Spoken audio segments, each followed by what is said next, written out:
Jules Maximin, bonjour. Bonjour. Vous êtes adjoint au maire du Robert, en Martinique. Tout à fait. C'est combien d'habitants le Robert? Puis le Robert, c'est près de 21 000 habitants. Ah, une grande commune. C'est la troisième ville de la Martinique en population. C'est situé où sur l'île? À côté de quel Au autre? centre Atlantique. Au centre Atlantique, à côté du Lamentin. À côté du Pas Lamentin. loin de Fort-de-France. D'accord.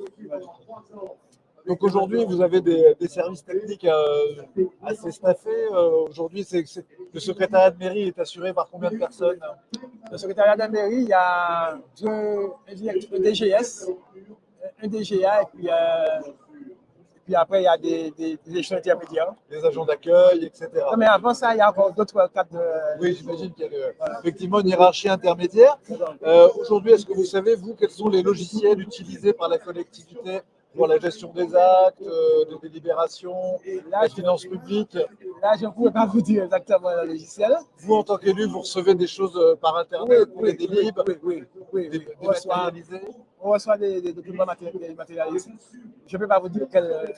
Oui, c'est peut-être pas forcément votre intérêt premier. Aujourd'hui, sur la commune du Robert, est-ce qu'il y a des actions qui embarquent le numérique pour les services à la population? Qu'il s'agisse de Attends. cut. Allô? Oui. Ah, d'accord. Oh.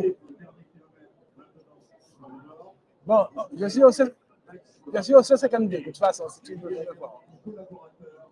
D'accord. OK. Ouais.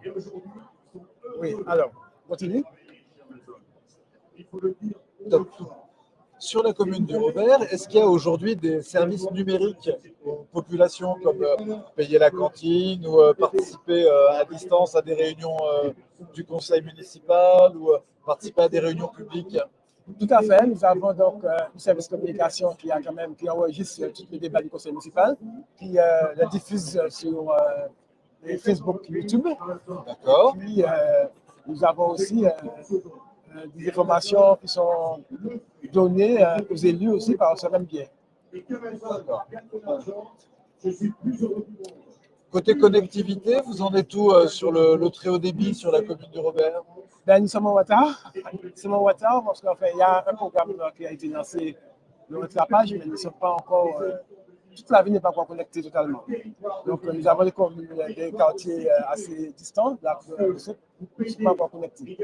Mais c'est en cours. Il y a deux opérateurs qui travaillent sur ça, c'est SFR et Orange. D'accord. Donc, ça pourra se faire de manière assez raisonnable. On l'espère pour vous.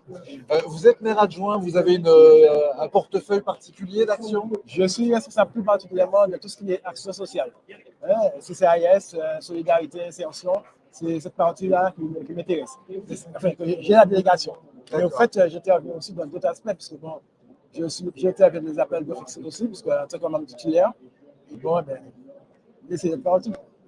Mais la délégation, c'est Action sociale. Ouais. Et justement, dans ce domaine, on parle beaucoup de plus en plus de formalités administratives, notamment pour les demandeurs d'emploi, les bénéficiaires des aides sociales, etc. Et on voit émerger le phénomène d'exclusion numérique. Tout à fait. Donc ça, comment vous essayez d'y répondre? C'est-à-dire que nous avions mis en place des cours d'informatique, d'abord les personnes âgées, parce que ce sont les personnes les plus isolées, les plus loin du numérique. Ouais. C'est-à-dire que nous avons en PCRS des ateliers numériques qui leur permettent de se sensibiliser à des choses de base dans la vie quotidienne. En plus, nous avons sur le territoire deux cyberbases. D'accord. Et puis, dernièrement, nous avons eu l'agrément pour l'Agence France Service. D'accord, vous avez une maison France Service? Avec dedans des conseillers numériques France Service? Tout à fait. D'accord. Ouais. Et selon vous, qu'est-ce qui manque aujourd'hui ou qu'est-ce qu'on pourrait faire d'autre ou de plus sur la commune du Robert, notamment peut-être sur la question de l'accès aux soins? Je ne sais pas si c'est un sujet chez vous. Oui, c'est vrai que la télémédecine, peut-être, parce que comme on a des quartiers qui sont en montagne ou bien sur les îlets, assez éloignés, Ouais. ça pourrait être quelque chose d'intéressant. D'accord. Ouais. Ça, c'est des choses auxquelles vous réfléchissez On réfléchit sur votre portefeuille. Alors, quand vous avez l'action sociale, vous avez aussi la relation à la jeunesse, C'est clair. à la petite enfance. C'est clair. Est-ce que les jeunes du Robert sont particulièrement numériques? Est-ce qu'ils sont à l'aise avec ces outils-là? Ou Ben, est-ce qu'ils sont peut-être pas forcément toujours conscients des risques? Pas toujours conscient des risques, comme toute jeunesse. Hein. Je crois qu'il y a quand même 60% de la population jeunesse qui quand même connaissent au moins les rudiments de base du numérique. Ouais. Mais c'est vrai qu'il y a 40% à peu près qui ne sont pas vraiment de fait du numérique. À l'aise, oui. Parce qu'on parle souvent à tort de digital native, comme si le fait d'être né au même moment que ces technologies leur donnait la science infuse. En réalité, ils sont parfois en difficulté Ah aussi. ouais, ils ne sont pas en difficulté.